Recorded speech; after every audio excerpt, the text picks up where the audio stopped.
Just like poutine, 3 simple ingredients can really make something delicious. Today, we're gonna make beurre de crème.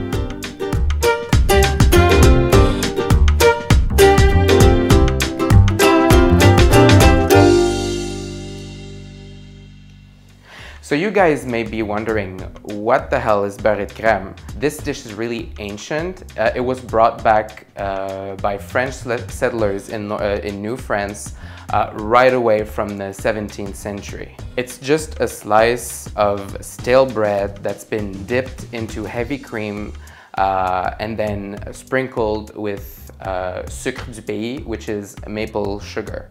So what will you need to make beurre de crème? It's very simple. You only need a slice of bread. From the bakery or homemade is better, but that's what we have, so that's what we'll work with. You'll need whipping cream. If you don't want to use whipping cream, you can also use half and half. And then you'll need what's called sucre du pays, which is just fancy for maple sugar. If you don't have maple sugar where you live, you can just use plain old brown sugar. In fact, that's what my grandmother used to make it with when I was a kid.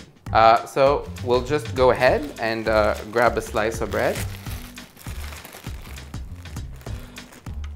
I really like to use the crust, but some people don't like it, so I'm just gonna use the second slice. You just set it on a plate.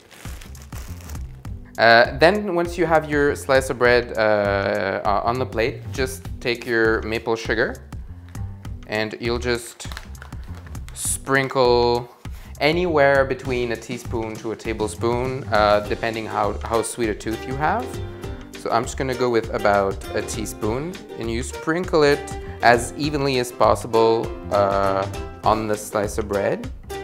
Once the maple sugar is sprinkled, you can just take your fingers and then just even it out, fill in all the little holes, and then before you're done, all you need to do is just drizzle some whipping cream over the top on the sugar, about 2 or 3 tablespoons, depend how soggy you want your bread, I guess.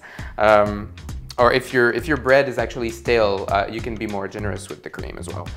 Just make sure though, if you're using half and half, it's gonna be waterier, so you'll probably need a lot less. And now you're pretty much done. What do you do to eat this thing? Well, you just take a dessert fork, a knife, and then you just cut it into a little square. It's gonna help the cream seep into the bread, and then it's gonna dissolve the maple sugar, and the bread's gonna be drenched in a really tasty sugar syrup. So to me, this actually tastes just like cold French toast.